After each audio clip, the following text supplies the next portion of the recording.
ওম নমো ভগবতে বাসুদেবায়। হরে কৃষ্ণ, রাধে রাধে। নমস্কার সুধী দর্শক শ্রোতা। আজ 21শে আষাঢ়, রবিবার। আজ আষাঢ় মাসে শুক্লপক্ষের শ্রী শ্রী শয়নী একাদশী ব্রত। আজকের এই পবিত্র দিনে একটিবার অন্তত শ্রবণ করুন আষাঢ় শুক্লপক্ষিয়া শ্রী শয়ন একাদশী ব্রত কথা।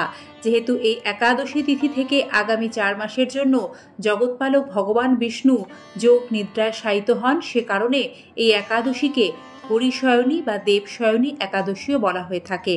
এই একাদশী ব্রত কথাটি এই রূপ। মহারাজ যুধিষ্ঠির বললেন, হে কৃষ্ণ, আষাঢ় মাসে শুক্লপক্ষের একাদশী নাম কি, এর মহিমাই বা কি, তা আমাকে কৃপা করে বলুন। পরমেশ্বর ভগবান শ্রীকৃষ্ণ বললেন, ব্রহ্মা এই একাদশী সম্পর্কে দেবর্ষি নারদকে যা বলেছিলেন, আমি সেই আশ্চর্যজনক কথা আপনাকে বলছি। শ্রী ব্রহ্মা বললেন, হে নারদ, এ সংসারে একাদশীর মতো পবিত্র আর কোনো ব্রত নেই। সকল পাপ বিনাশের জন্য এই বিষ্ণুব্রত পালন করা একান্ত আবশ্যক। যে ব্যক্তি এ প্রকার পবিত্র পাপনাশক এবং সকল অভীষ্ট প্রদাতা একাদশী ব্রত না করে, তাকে নরকগামী হতে হয়। আষাঢ়ে শুক্লপক্ষের এই একাদশী শয়নী নামে বিখ্যাত। শ্রী ভগবান ঋষিকেশের জন্য এ ব্রত পালন করতে হয়। এ ব্রতের সম্বন্ধে এক মঙ্গলময় পৌরাণিক কাহিনী আছে, আমি এখন তা বলছি। বহু বছর পূর্বে সূর্যবংশে মান্ধাতা নামে একজন রাজর্ষি ছিলেন। তিনি ছিলেন সত্য প্রতিজ্ঞ এবং প্রতাপশালী চক্রবর্তী রাজা। প্রজাদেরকে তিনি নিজের সন্তানের মতো প্রতিপালন করতেন। সে রাজ্যে কোনো রকম দুঃখ, রোগ, ব্যাধি, দুর্ভিক্ষ, আতঙ্ক, খাদ্যাভাব অথবা কোনো অন্যায় আচরণ ছিল না। এইভাবে বহুদিন অতিবাহিত হলো। কিন্তু এক সময় হঠাৎ দৈব দুর্বিপাকে ক্রমাগত 3 বছর সে রাজ্যে কোনো বৃষ্টি হয়নি। দুর্ভিক্ষের ফলে সেখানে দেবতাদের উদ্দেশ্যে দানমন্ত্রের স্বাহা, স্বাধা ইত্যাদি শব্দ বন্ধ হয়ে গেল। এমনকি বেদ পাঠও ক্রমশ বন্ধ হলো। তখন প্রজারা রাজার কাছে এসে বলতে লাগলো, মহারাজ, দয়া করে আমাদের কথা শুনুন। শাস্ত্রে জলকে নাড় বলা হয়, আর সেই জলে ভগবানের অয়ন অর্থাৎ নিবাস। তাই ভগবানের এক নাম নারায়ণ। মেঘ রূপে ভগবান বিষ্ণু সর্বত্র বাড়ি বর্ষণ করেন। সেই বৃষ্টি থেকে অন্ন এবং অন্ন খেয়ে প্রজাগণ জীবন ধারণ করেন। এখন সেই অন্নের অভাবে প্রজারা ক্ষয়প্রাপ্ত হচ্ছে। অতএব হে মহারাজ, আপনি এমন কোন উপায় অবলম্বন করুন যাতে আপনার রাজ্যের শান্তি ও কল্যাণ সাধন হয়। রাজা মান্ধাতা বললেন, তোমরা ঠিকই বলেছ। অন্ন থেকে প্রজার উদ্ভব, অন্ন থেকেই প্রজার পালন। তাই অন্নের অভাবে প্রজারা বিনষ্ট হয়, আবার রাজার দোষেও রাজ্য নষ্ট হয়।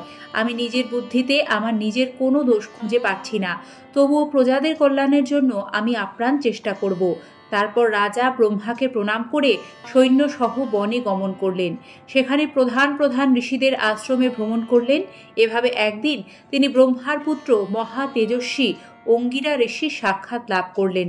তাকে দর্শন মাত্রই রাজা মহানন্দে ঋষির চরণ বন্দনা করলেন। রাজা তখন তার বনে আগমনের কারণ সবিস্তারে ঋষির কাছে জানালেন। ঋষি অঙ্গিরা কিছু সময় ধ্যানস্থ থাকার পর বলতে লাগলেন, হে রাজন, এটি সত্য যুগ। এ যুগে সকল লোক বেদ পরায়ণ এবং ব্রাহ্মণ ছাড়া অন্য কেউ তপস্যা করে না। এই নিয়ম থাকা সত্ত্বেও এক শূদ্র এ রাজ্যে তপস্যা করছে। তার এই অকার্যের জন্যই রাজ্যের এই দুর্দশা। তাই তাকে হত্যা করলেই সকল দোষ দূর হবে। রাজা বললেন, হে মুনিবর, তপস্যাকারী নিরপরাধ ব্যক্তিকে আমি কিভাবে বধ করব? আমার পক্ষে সহজসাধ্য অন্য কোনো উপায় থাকলে আপনি তা দয়া করে আমাকে বলুন। তদুত্তরে মহর্ষি অঙ্গিরা বললেন, আপনি আষাঢ় মাসে শুক্লপক্ষের শয়নী নামে প্রসিদ্ধা একাদশী ব্রত পালন করুন। এ ব্রতের প্রভাবে নিশ্চয়ই রাজ্যে বৃষ্টি হবে। এই একাদশী সর্বসিদ্ধিদাত্রী ও সর্ব উপদ্রব নাশকারিণী। হে রাজন, প্রজা ও পরিবারবর্গ সহ আপনি উপদ্রব নাশকারিণী এ ব্রত পালন করুন। মুনিবরের কথা শুনে রাজা নিজের প্রাসাদে ফিরে এলেন। আষাঢ় মাস উপস্থিত হলে রাজ্যের সকল প্রজা রাজার সাথে এই একাদশী ব্রতের অনুষ্ঠান করলেন। ব্রত প্রভাবে প্রচুর বৃষ্টিপাত হলো।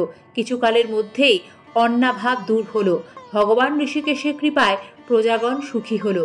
এ কারণে সুখ ও মুক্তি প্রদানকারী এই উত্তম ব্রত পালন করা সকলেরই অবশ্য কর্তব্য। ভবিষ্যোত্তর পুরাণে যুধিষ্ঠির, শ্রীকৃষ্ণ তথা নারদ ব্রহ্মা সংবাদরূপে এই একাদশীর মাহাত্ম্য বর্ণিত হয়েছে। জয় শ্রীকৃষ্ণ, রাধে রাধে।